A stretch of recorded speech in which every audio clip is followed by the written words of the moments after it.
Hello everyone and welcome back. So in this video I'll discuss 5 things that you should know before getting Samsung Galaxy Watch 5 or Watch 5 Pro.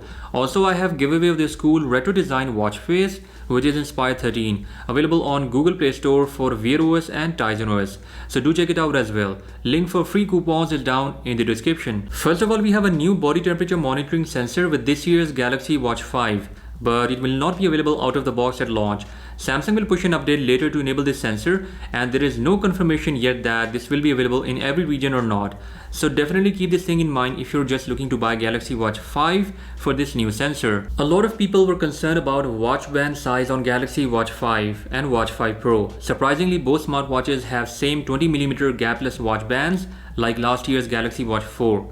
So if you previously have a Galaxy Watch 4 or even Watch Active 2, all of them are compatible with 20mm watch bands. Samsung didn't talk much about specs on Galaxy Watch 5 and Watch 5 Pro because this year we have the same dual-core Exynos W920 chipset with 1.5GB of RAM. So you can expect about the same performance on both smartwatches just like last year's Galaxy Watch 4. But we do have a new One UI 4.5 running on this year's Galaxy Watch, which will hopefully come to Galaxy Watch 4 as well. Galaxy Watch 5 Pro has a new built-in GPS feature that enables the route tracking. You can import and export GPX files onto Samsung Health app on your phone, and then it will be synchronized to your Galaxy Watch 5 Pro.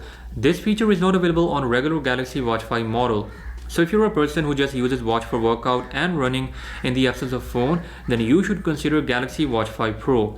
As for regular day-to-day simple running and exercise, Galaxy Watch 5 is enough. Samsung Galaxy Watch 5 Pro comes with a titanium case as well as with a new D-shape band, which is not available with Galaxy Watch 5.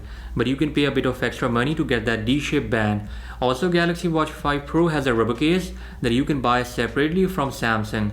It makes the watch a bit more rugged, and also it kind of looks like a G-Shock. So these were the things that you should know apart from specs and price before getting Samsung's newest wearable devices. Okay, now moving on to the watch face, it has kinda retro vibes with that LCD in the background which has a ton of information like step counter, heart rate, monitor and much more. Further, you can customize this watch face as well just by long pressing on it, and now tap on customize.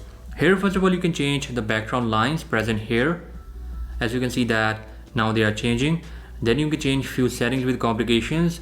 So check it out via the link down in the description, and I'll catch you guys in the next one. Until then, bye bye.